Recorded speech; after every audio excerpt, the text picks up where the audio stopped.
شعائر الحسين يضربها، يضرب الشعائر، ولأنه يخاف أن يضرب الشعائر. الزوار جايين 20 مليون، طيب 20 مليون ما تحترم مشاعرهم أنت. فأول ما يروح على التطبير، يهاجم التطبير، والتطبير هو أصدق مأتم للحسين سلام الله عليه. ما في أصدق من التطبير مأتم لسيد الشهداء. وعدنا تأملات في التطبير وراح تجينا إن شاء الله في المستقبل، ونلاحظها حتى الرؤية الفقهية للتطبير راح تشوفوها أنه لا يحق لأحد أن يحرم التطبير. ما له حق أن يحرم التطبير. تحريم التطبير بدعة وضلالة وفي قعر جهنم، لأنك عندما تحرم شيء أصله الإباحة، الأصل مباح، تقول هذا فيه ضرر، قالوا ضرر، طيب الضرر مو فقط التطبير. الصلاة إذا تضرك لازم تصلي من جلوس، الصيام إذا ضرك يسقط الصيام عنك، ليش تروح للتطبير فقط؟ بعدين شافوا هاي ما تمشي، قالوا لا هذا في ضرر على المذهب.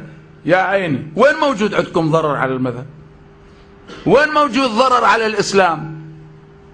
ومن الذي يحقق الضرر على الإسلام والمذهب يا سادتي؟ قالوا لأن الغربيين يضحكون علينا. يا سلام، وين واصلين أنتم في علمكم؟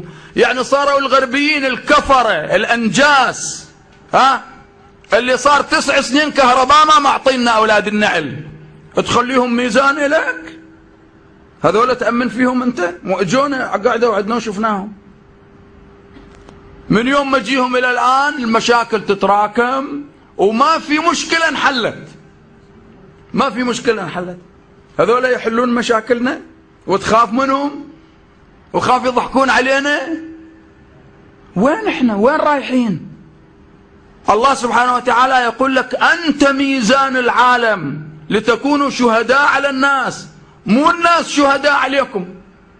لا أنا أقول والله الغربيين يضحكون علي إذا طبروا، الغربيين يضحكون على صلاتي أيضا، يضحكون على الحج، يضحكون على الحسين، يضحكون على كل شيء، يضحكون على القرآن. يعني لازم أني أترك ويكون مستواي هؤلاء لازم ما يضحكون علي؟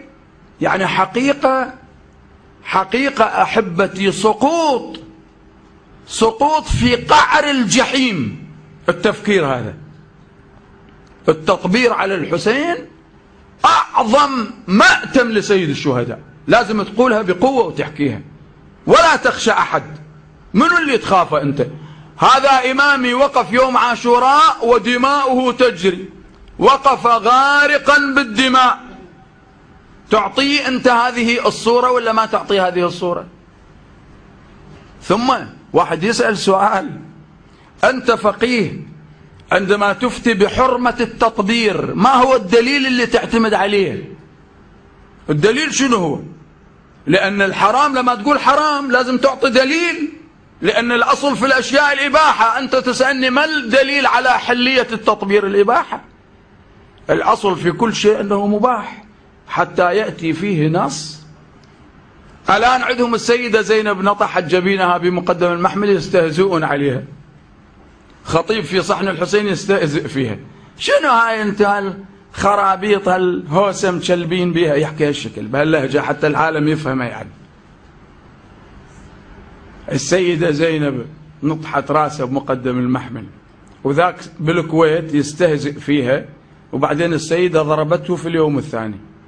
ما أقدر أنقل كلمته لأن يقول هي شنو السيدة زينب؟ هي كذا، وصف نوع من الحيوان على المنبر. والله العظيم ثاني يوم ضربت السيدة زينب.